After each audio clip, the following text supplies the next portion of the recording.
생명이 싹을 틔우는 봄입니다. 말씀으로 영이 자라는 매일 말씀 묵상. 안녕하세요, 성도 여러분. 4월 29일 월요일 말씀 묵상 시작하겠습니다. 오늘 함께 나눌 말씀은 열왕기상 11장 25절 말씀입니다. 열왕기상 11장 25절. First Kings chapter 11 verse 25. 함께 읽겠습니다. 솔로몬의 일평생에 하닷이 끼친 환난 외에 르손이 수리아 왕이 되어 이스라엘을 대적하고 미워하였더라. 아멘. 오늘 생명의 삶 본문은 열왕기상 11장 14절부터 25절까지인데 마지막 절 한 절만 함께 읽었습니다. 어제 본문 내용을 보면 솔로몬 왕이 하나님께서 금하신 것들을 행하는 모습이 나옵니다. 이방 여인들과 통혼하지 말라는 말씀을 어기고 이방의 많은 여인들을 사랑했고 그들과 통혼했습니다. 솔로몬에게는 후궁이 700명, 첩이 300명, 총 1000명의 여인들이 있었고 하나님께서 경고하신 대로 그 이방 여인들이 솔로몬의 마음을 돌려서 이스라엘의 하나님 여호와를 떠나게 했습니다. 11절 하반절에 보시면 하나님께서 솔로몬에게 엄중한 심판의 말씀을 하십니다. 네가 내 언약과 내가 내게 명령한 법도를 지키지 아니하였으니 내가 반드시 이 나라를 내게서 빼앗아 내 신하에게 주리라. 하나님은 오늘 본문 말씀을 통해서 하나님의 심판이 그저 말로만 끝나지 않는다는 것을 보여주십니다. 오늘 본문에 등장하는 하닷이라는 사람은 이스라엘 남쪽에 있는 에돔 사람인데요. 그는 왕족으로 태어났습니다. 그런데 다윗이 에돔을 정벌할 때 다윗의 군사령관이었던 요압이 6개월 동안이나 에돔의 남자들을 모두 죽였습니다. 그때 어린 아이였던 하닷은 아버지의 신하 중 몇몇과 함께 애굽으로 피신했고 바로 왕의 호의로 집과 양식과 토지를 얻었을 뿐 아니라 왕비의 여동생을 아내로 맞이하게 됩니다. 그리고 하닷의 아들은 바로의 아들처럼 여겨질 정도로 애굽에서의 하닷의 삶은 아주 평탄했습니다. 다윗 시대에 거의 멸망당한 에돔 왕족 하닷을 애굽에서 왜 받아주었는지 성경은 설명하고 있지 않습니다. 그러나 어떤 성경학자들은 애굽이 자신들의 향후 적대 세력인 이스라엘에 대해서 하닷을 어떻게 유리하게 활용할 수 있기 때문에 순순히 받아주고 좋은 대접을 해주었을 것이라고 추측하고 있습니다. 세월이 흘러서 다윗과 요압이 죽었다는 소식을 들은 하닷은 안정적인 애굽에서의 삶을 뒤로하고 에돔으로 돌아가겠다고 바로에게 말했습니다. 이에 바로가 하닷을 만류하지요. 애굽에서 부족함 없이 대해준 것 같은데 왜 돌아가려고 하느냐 하면서 만류를 합니다. 바로가 하닷을 만류한 이유에 대해서 자세한 설명은 없지만 학자들에 따르면 이때 당시 솔로몬과 애굽의 바로가 혼인 동맹을 맺은 직후였기 때문일 수 있다고 설명합니다. 11장 1절에서 솔로몬 왕이 바로의 딸을 포함해서 많은 여인들을 사랑했고 그들과 통혼했다는 것을 보면 이스라엘과 또 애굽 사이에 혼인 동맹이 맺어졌다는 것을 알 수 있습니다. 그런데 애굽의 바로는 하닷과도 혼인 동맹을 맺고 있었기 때문에 잘못하면 하닷과 솔로몬 사이에 문제가 발생할 수도 있겠다는 생각을 했을지도 모릅니다. 그래서 하닷이 에돔으로 돌아가는 것을 만류했고 만류했을 것이라고 그렇게 학자들이 설명을 합니다. 겉으로 보기에는 이런 정치적인 문제가 이유인 것 같지만 성경은 하닷을 솔로몬의 대적이 되게 하신 분이 바로 하나님이라고 분명히 밝히고 있습니다. 오늘 보면 14절 함께 읽어보겠습니다. 14절입니다. 여호와께서 에돔 사람 하닷을 일으켜 솔로몬의 대적이 되게 하시니 그는 왕의 자손으로서 에돔에 거하였더라. 애굽에서 잘 살고 있던 하닷을 일으켜 솔로몬의 대적이 되게 하신 분은 바로 하나님입니다. 사실 하닷은 솔로몬에게 어떠한 원한도 없습니다. 6개월 동안 자기 민족의 모든 남자를 죽였던 요압과 또 그 당시 이스라엘의 왕이었던 다윗에게 원한이 있었지만 이미 그들은 죽었습니다.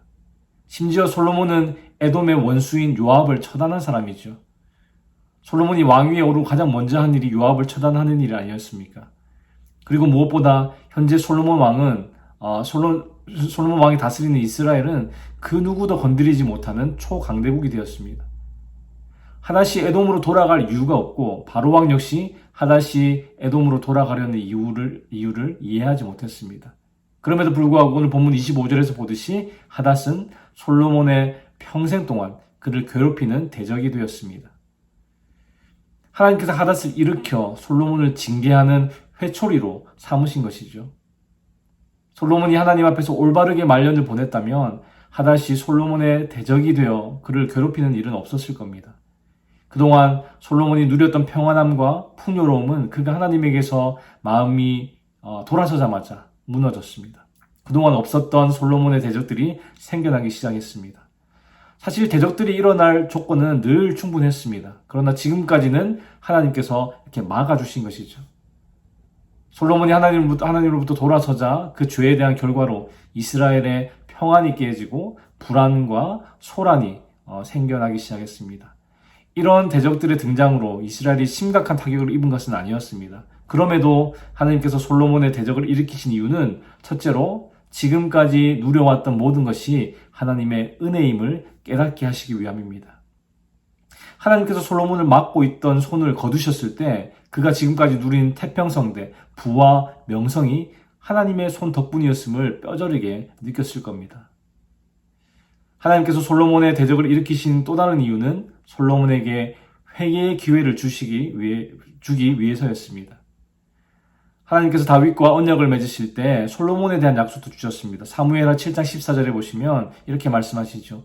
나는 그에게 아버지가 되고 그는 내게 아들이 되리니 그가 만일 죄를 범하면 내가 사람의 매와 인생의 채찍으로 징계하려니와.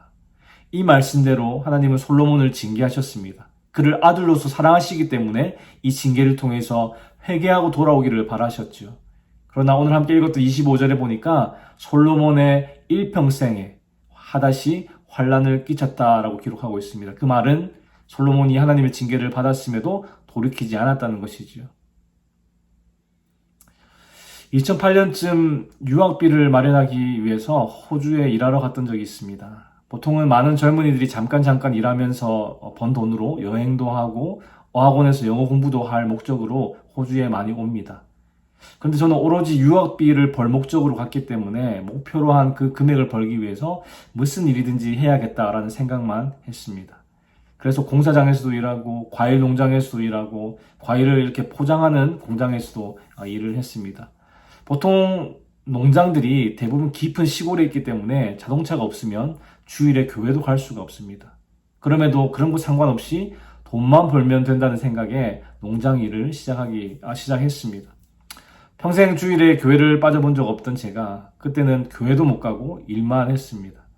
수십 명의 젊은 남녀가 함께 일하며 한 숙소에서 지내는데 저 외에는 크리스천이 한 명도 없었습니다. 그러다 보니 크리스천으로서의 제 정체성도 서서히 희미해지기 시작했습니다.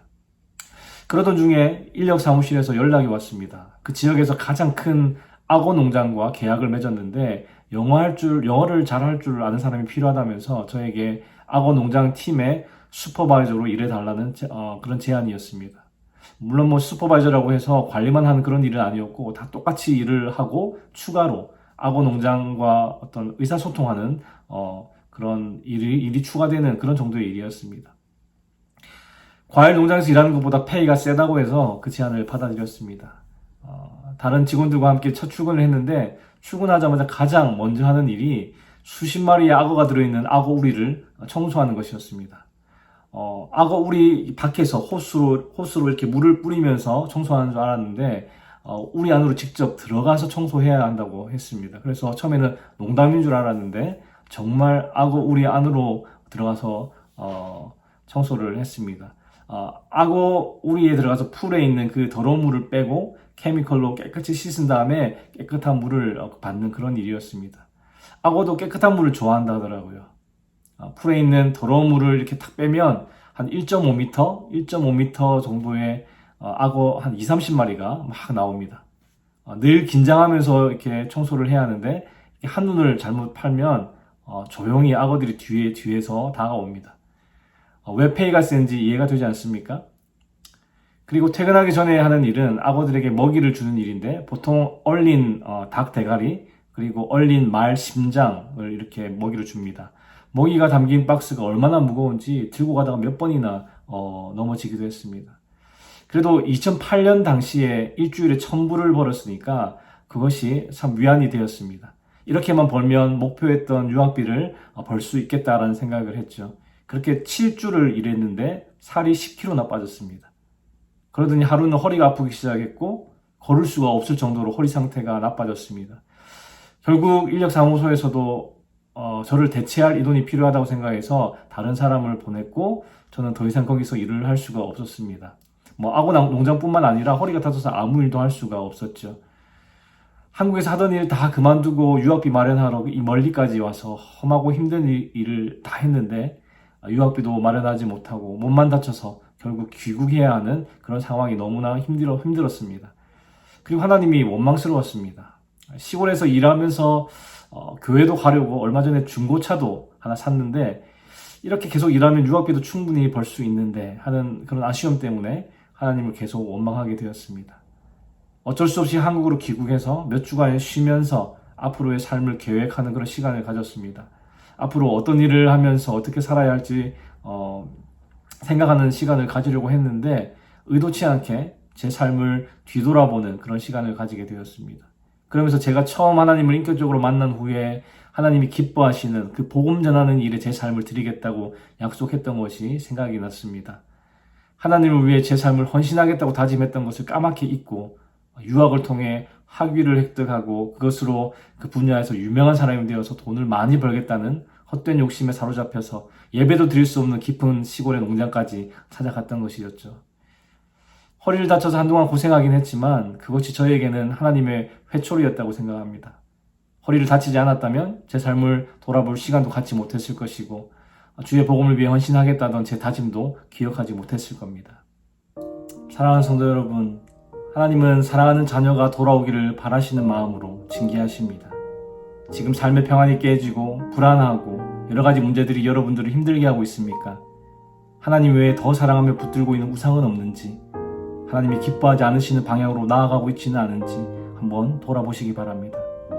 혹시나 이것이 하나님께서 돌아오라는 메시지가 담긴 사랑의 회초리라면, 사랑의 징계라면 솔로몬처럼 징계를 받았음에도 돌이키지 않았던 그 완악함을 버리고 지금까지 우리의 삶을 보호하시고 지켜주셨던 하나님의 은혜를 기억하며 우리의 삶을 하나님께로 돌이키는 저와 여러분들의 삶이 되기를 주님의 이름으로 축원합니다. 기도하겠습니다. 하나님 아버지, 오늘도 말씀으로 우리에게 교훈 주시니 감사합니다. 하나님께 엄청난 복을 받아 누렸고 하나님의 보호하시는 은혜로 살았던 솔로몬이 하나님보다 다른 것들을 더 사랑하여 하나님을 떠났습니다.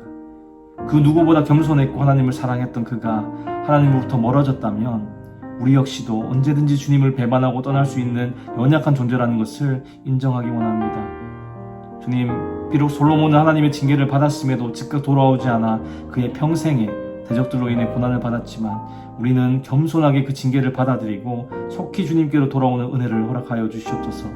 지금까지 누려왔던 모든 것이 하나님의 은혜임을 깨닫게 하시고 회개하며 돌이킬 수 있도록 주님 도와주시옵소서.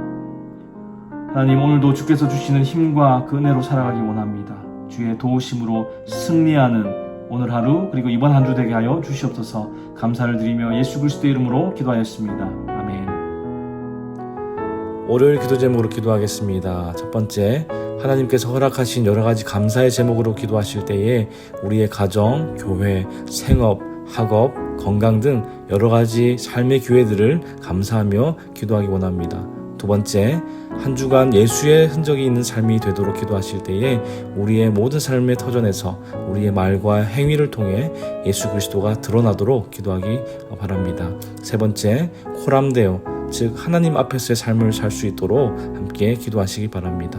그리고 선교사님들을 위해 기도하실 때에 태국의 전운주 선교사님, 그리고 아프간의 임도마 선교사님, 브라질의 김창현 선교사님을 위해 기도하겠습니다.